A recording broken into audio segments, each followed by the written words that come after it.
नमस्कार दोस्तों। तो कैसे हैं आप लोग। स्वागत आपका हमारे YouTube channel mathematics bye Shashi Yadav sir पे। और मैं हूं शशि। आज हम लोग शुरू करने वाले हैं 2015 में जो क्वेश्चन पूछा गया था। 2015 में क्वेश्चन पूछा गया था फर्स्ट सीटिंग में। 2015 में क्वेश्चन पूछा गया था फर्स्ट सीटिंग में। ऑब्जेक्टिव क्वेश्चन उन्हीं को सॉल्व करने वाले हैं मैट्रिक का। तो आज चलिए शुरू करते हैं बिना देरी का। अगर आप हमारे चैनल पर नए हैं तो चैनल को ज़रूर सब्सक्राइब कर लीजिए, ताकि कोई भी नया वीडियो आए तो वो आपको सबसे पहले पहुंचे। और इस चैनल पे बहुत ही मज़ेदार वीडियो सब आने वाला है जो आपके लिए बहुत ही यूज़फुल होगा। चलिए शुरू करते हैं। पहला जो क्वेश्चन है दोस्तों वो है X square minus plus X minus 2 equal to 0 है। ठीक है, इन्हें कह रहा है कि 1/अल्फ़ा 1/बीटा का मान ज्ञात करो। तो हमें निकालना 1/अल्फ़ा जोड़ 1/बीटा। सबसे पहले इनका x बराबर वैल्यू निकाल लेते हैं। x होता है माइनस बी, एक्स के बगल में, तो -1 हो जाएगा, प्लस माइनस हो जाएगा root under B square. B है 1 का स्क्वायर, माइनस 1 का स्क्वायर 1 हो जाएगा, -4ac 4 गुना -2, तो माइनस माइनस प्लस हो जाएगा, 4 दूनी 8 हो जाएगा। और बटे कितना हो जाएगा, 2 गुना 1 तो 2 हो जाएगा। तो यहाँ से हमारे पास निकल रहा है क्या कि -1 प्लस माइनस रूट अंडर आएगा 9/2। ठीक है, तो यहाँ पे हम करेंगे क्या, -1 प्लस माइनस आएगा 3/2। अगर आप यहाँ अल्फ़ा का मान निकालिएगा तो -1 प्लस 3, एक बार प्लस एक बार माइनस, तो अल्फ़ा का निकालने के लिए प्लस का मान रख देते हैं और बीटा का निकालने के लिए हम लोग माइनस का मान रख देते हैं। तो अल्फ़ा का मान निकालने के लिए क्या करेंगे, प्लस, तो -1 प्लस 3 तो आएगा 2/2। हमारे पास आया क्या, 1 आया, अल्फ़ा 1, बीटा आएगा -1 -3/2, तो -4/2 यानी कितना आया, -2। तो 1 आया, अल्फ़ा का मान आया कितना 1 और बीटा का मान आया कितना -2। चलिए आगे चलते हैं, इनको डिलीट मार देते हैं। हमारे पास आया अल्फ़ा का मान 1 और बीटा का मान आया कितना -2। चलिए हमारे पास अल्फ़ा का मान 1 आया तो 1/अल्फ़ा तो 1/1 प्लस बीटा का मान -2 तो -1/2 हो जाएगा। इस तरह से देखिए 1 हो जाएगा 1/1 प्लस माइनस 1/2। 1 में से आधा गया तो हमारे पास जो बचता है वो बचता है आधा, मतलब 1/2। तो हमारा जो आंसर हो जाएगा दोस्तों ए नंबर हो जाएगा 1/2। पहला क्वेश्चन था और इनका भी सही है। चलिए हम लोग चलते हैं नेक्स्ट क्वेश्चन की ओर। अगला क्वेश्चन है दोस्तों, चलिए हमारा पहला क्वेश्चन हो गया। अब चलते हैं सेकेंड क्वेश्चन पे। सेकेंड क्वेश्चन में आपको यहाँ दिख रहा होगा, इस जगह हमारे पास क्या है कि यदि बहुपद पी एक्स इतना इतना का मान अल्फा ए बी हो तो ए इंटू बी का मान क्या होगा। दोस्तों आप लोग बहुत अच्छे से जानते होंगे, अल्फ़ा प्लस बीटा मतलब ये जो अल्फ़ा और बीटा होता है वो एक्स का मान होता है। यहाँ भी ए और बी जो होगा वो एक्स का मान, शून्यक जो होते हैं द्विघात समीकरण का अल्फ़ा बीटा होते हैं, या यहाँ ए बी है तो ए बी होगा। ठीक है, तो अल्फ़ा प्लस बीटा बराबर होता है -b, तो ए प्लस बी बराबर हो जाएगा -b/a। और अल्फ़ा इंटू बीटा बराबर क्या होता है, अल्फ़ा इंटू बीटा बराबर होता है c/a। अल्फ़ा इंटू बीटा बराबर होता है c/a। तो यहाँ भी क्या हो जाएगा, a इंटू बी बराबर हो जाएगा c/a। और डायरेक्ट फार्मूला यूज कीजिए, क्वेश्चन सॉल्व। तो a/c होता है यहाँ दोस्तों, ये जो 5 दिख रहा है आपको, ये 5 बटे कितना हो जाएगा, एक्स स्क्वायर के बगल को a कहते हैं, 5/1 बराबर कितना आएगा 5।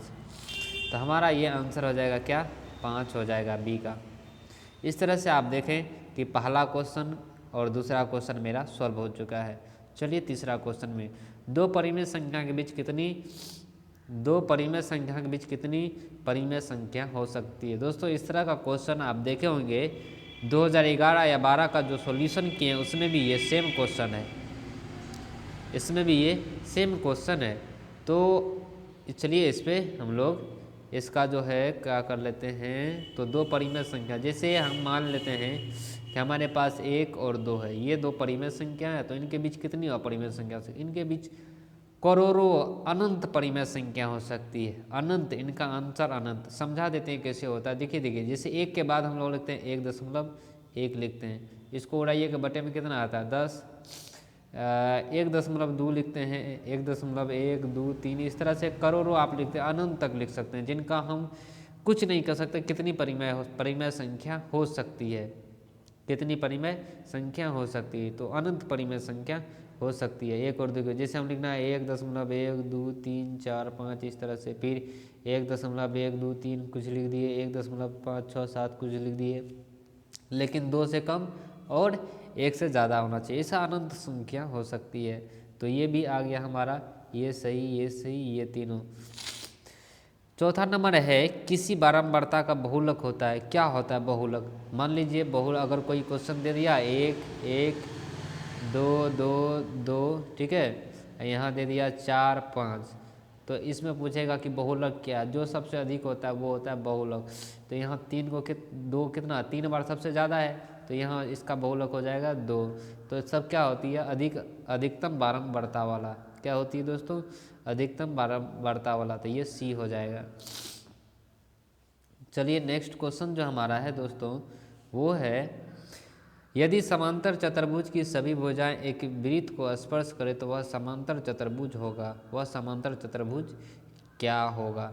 समांतर चतुर्भुज होती है दोस्तों जिसमें समांतर चतुर्भुज, समानांतर चतुर्भुज की सभी भुजा एक वृत्त को स्पर्श करे तो वह समांतर चतुर्भुज होगा। ये वृत्त है, ठीक है, सभी भुजा क्या करे, इनके स्पर्श करे। सभी भुजा क्या करे, इनके क्या करे, सभी भुजा एक वृत्त को स्पर्श करे। वृत्त, ये वृत्त की दे रहे हैं, ठीक है, इनकी सभी भुजा क्या करे, वृत्त को स्पर्श करे, वृत्त को स्पर्श करे।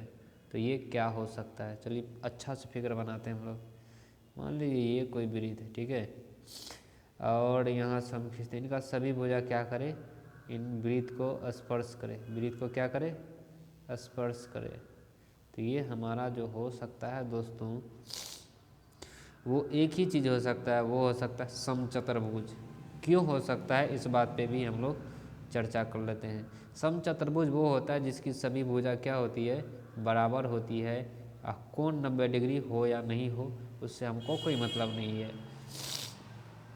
समलंब चतुर्भुज जो होता है वो होता है ऐसे, ऐसे करके ऐसे करके ऐसे करके ऐसे होता है। ये तो हो ही नहीं सकता है क्योंकि एक भुजा कुछ और दूसरा भुजा कुछ। वर्ग जो होता है उनकी सभी भुजा बराबर और प्रत्येक को 90 डिग्री, तो ये वर्ग भी नहीं हो सकता। आयत जो होता है उनका लंबाई चौड़ाई कुछ भी नहीं हो सकता है, लंबाई चौड़ाई कुछ भी हो सकता है, तो ये हम नहीं कह सकते हैं। चलिए तो इनका जो आंसर होने वाला वो है समचतुर्भुज, 5 का सी नंबर, ये बिल्कुल सही है।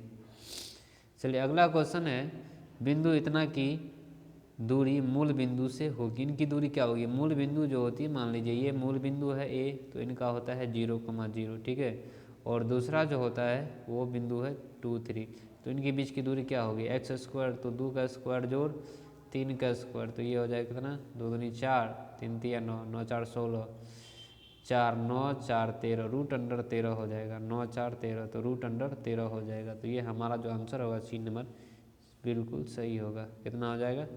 सी नंबर √13 हो जाएगा। अगला क्वेश्चन है, एक अर्धगोले की,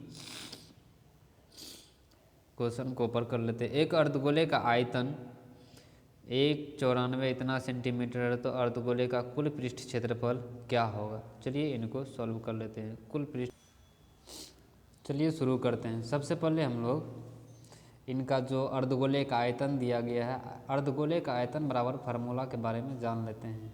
अर्धगोले के आयतन का फार्मूला होता है क्या? 2/3 पाई आर क्यूब होता है।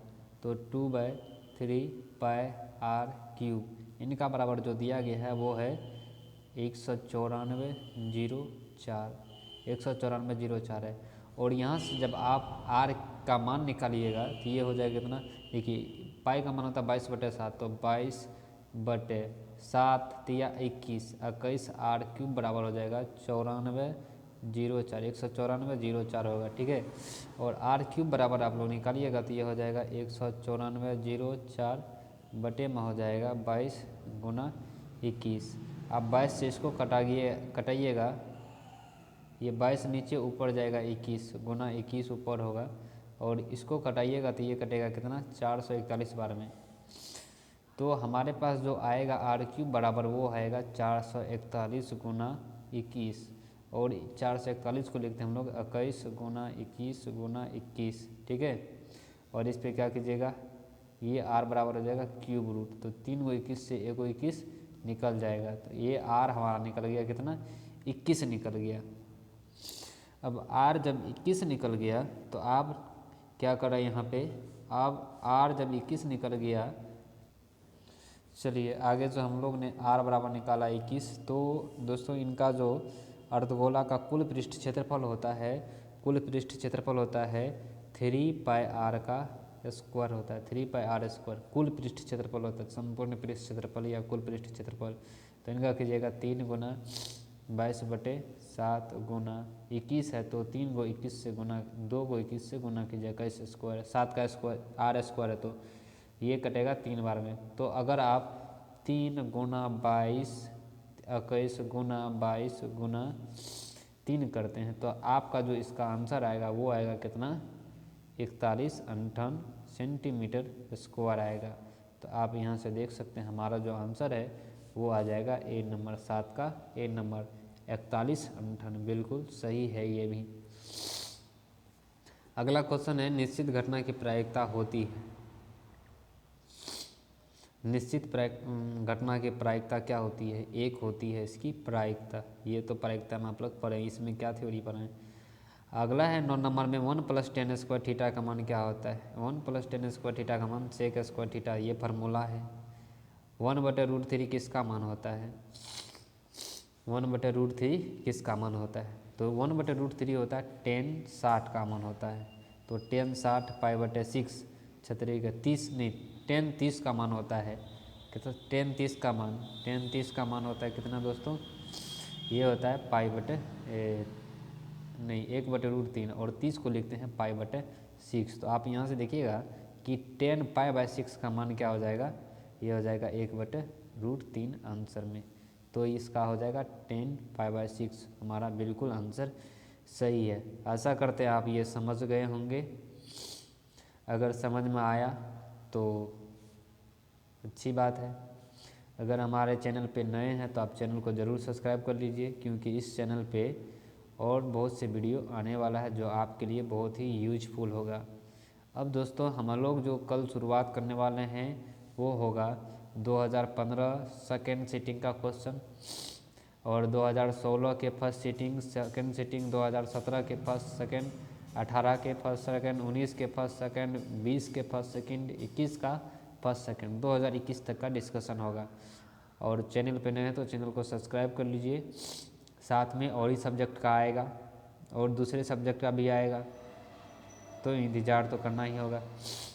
चलिए थैंक यू, अच्छे से तैयारी करते रहिए और मेरे अपना जो नंबर है उसको अच्छे से लाइए मैट्रिक में, और अपने मम्मी पापा का नाम रोशन कीजिए। थैंक यू सो मच, मिलते हैं अगले वीडियो में, बाय।